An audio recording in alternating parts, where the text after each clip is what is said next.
আমার হাজবেন্ড খুব করে চাইতো আমার সাথে সংসার করার জন্য। ওর মা করতে দেয় নাই।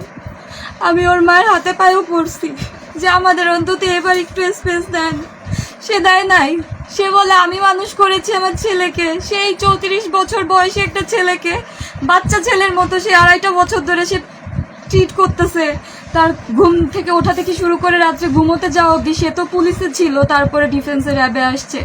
যতটুকু টাইম বাসায় থাকতো তাকে আমার সাথে থাকতে দিত না আমার শাশুড়ি। একই ফ্ল্যাটের মধ্যে 2টা রুমে থাকতাম, আমি একটা রুমে, আমার শাশুড়ি একটা রুমে। আমার হাজবেন্ড যদি কখনো আমার রুমে আসতো, আমার শাশুড়ি তার রুম থেকে আমার হাজবেন্ডকে ফোন দিয়ে তার কাছে নিয়ে যেত। আমার কাছে সে স্টেই করতে দিত না। জাস্ট রাত্রে ঘুমানোর সময়ও ইভেন সে এসে বারবার নক করতো, বারবার আমাদের দরজার সামনে দিয়ে ঘোরাফেরা করতো। আমার হাজবেন্ডকে সে বলতো দরজায় লাগানোর কোনো দরকার নাই, তুই ঘুমাচ্ছিস ঘুমা, দরজা দিবি কেন। সে আমাদের ঘরের সামনে এসে আমরা কি কথা বলতেছি মাঝরাতে, দিনের বেলাতে স্পেস পেতামই না, মাঝরাতেও সে আমাদের থাকতে দেয় নাই একসাথে। আমার হাজবেন্ড সময় পায় নাই। সে খুব ভালোবাসতো, খুব চাইতো আমার সাথে সংসার করতে। আমিও চাইতাম। আমি আমার শাশুড়ির মাকে বলছিলাম, আমার হাজবেন্ডকেও বলছিলাম যে 2টা বছর তো হলো, এবার অন্তত মুখ খুলো। ও মুখ খুললো না। ও বলে আমি আমার মায়ের উপর কিচ্ছু বলতে পারবো না, কিচ্ছু না। মাকে আমি কি বলবো, তুমি সহ্য করো, আর না হলে আমি কি করবো আমি জানি না। আমাকে সে শুধু বলতো যে তুমি একটু সহ্য করো। বাট প্রত্যেকটা সেকেন্ডে সহ্য করতে করতে 2.5 বছর পরে আমার ধৈর্য ছিল না। আমি বলছি ঠিক আছে, তুমি এবার যা সিদ্ধান্ত নিবা নাও, আমার কিছু বলার নাই। পরে আমি যখন দেখলো তার মায়ের অত্যাচারে আমি মরেই যাচ্ছি, তখন সে আর সেই অত্যাচার সহ্য করতে পারলো না। তার মায়ের উপর অভিমান, আমার উপর অভিমান থেকে প্রায় মারধর করতো। ও সেটা ঠেকাতো না। আমার উপরে ওর কোনো অভিমান ছিল না। আমাকে ও প্রত্যেকটা মেসেজ দিয়ে গেছে। আমাকে যে ও টেক্সট করতো হোয়াটসঅ্যাপে, সেই টেক্সটগুলো তো এখনো আছে। সেই টেক্সটের মাধ্যমেও সবাই বুঝতে পারবে যে আমার প্রতি ওর কোনো রাগ ছিল না, কোনো অভিমান ছিল না। ও শুধু বলতো ওর মাকে কিছু বলতে পারবে না, ওর মাকে ও কিচ্ছু বলতে পারবে না। ওর মায়ের অভিমান, ওর মায়ের উপর থেকে, মানে ওর মায়ের উপরও এত অভিমান ছিল, এত কষ্ট ছিল যে ওর মা ওকে বুঝলো না। ও বারবার বলতো যে আমার মা কি বুঝে না যে তার ছেলে কিসে সুখী হবে, ছেলের বউ যদি সুখী না থাকে তাহলে ছেলে কিভাবে সুখী থাকবে। তার মা নাকি বুঝতোই না। সে অনেক বোঝানোর ট্রাই করছে, বাট তার মা বুঝতো না।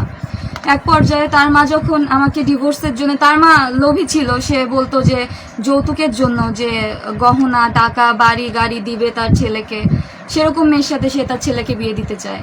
তো আমার হাজবেন্ড যেহেতু আমাকে প্রচুর ভালোবাসতো, সে আমাকে পছন্দ করে নিজে বিয়ে করছে, তো আমার হাজবেন্ড চাইতো না আমাকে ডিভোর্স দিতে। আমি তো নির্দোষ। আমি যদি দোষী হইতাম তাহলে তো আমার হাজবেন্ড আমাকে ঠিকই ডিভোর্স দিয়ে দিত, সে তো মারা যেত না। কারণ ডিভোর্স তো বর্তমানে অ্যাভেলেবেল, আর এটা খুব প্রচলিত যে বউয়ের সমস্যা, ঠিক আছে ডিভোর্স দিয়ে দিই। আর তার তো এটার ক্যাপাবিলিটি ছিলই। সে আমাকে ছাড়তে চায় নাই, কারণ সে আমাকে বারবার বলতো তোমার কোনো দোষ নাই, তোমারে ছাইড়ে দিলে তো তোমার জীবনটা শেষ। তো না পাইরা ও নিজেই চলে গেল, আমাকে একবার বলেও গেল না।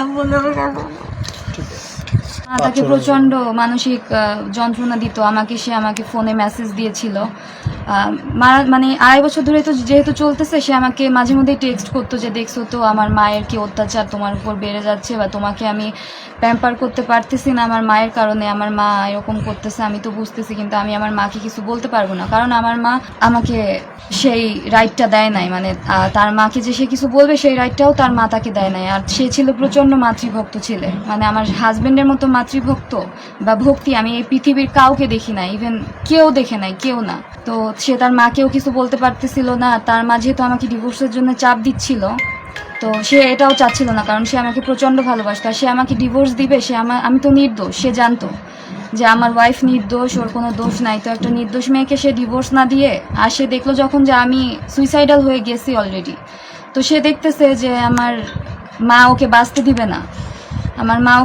দিবে না। তো এই অত্যাচার, এই মানসিক যন্ত্রণা একটার পর একটা প্রত্যেকটা সেকেন্ডে ওকে এত যন্ত্রণা দেওয়া হয়েছে, ও নিজেকে শেষ করে দিল। আর ওর স্মৃতিস্বরূপ আমাকে ওর বিয়েতে, ও আমাকে বিয়েতে যে গহনাগুলো দিয়েছিল সেটুকু দিয়েছে।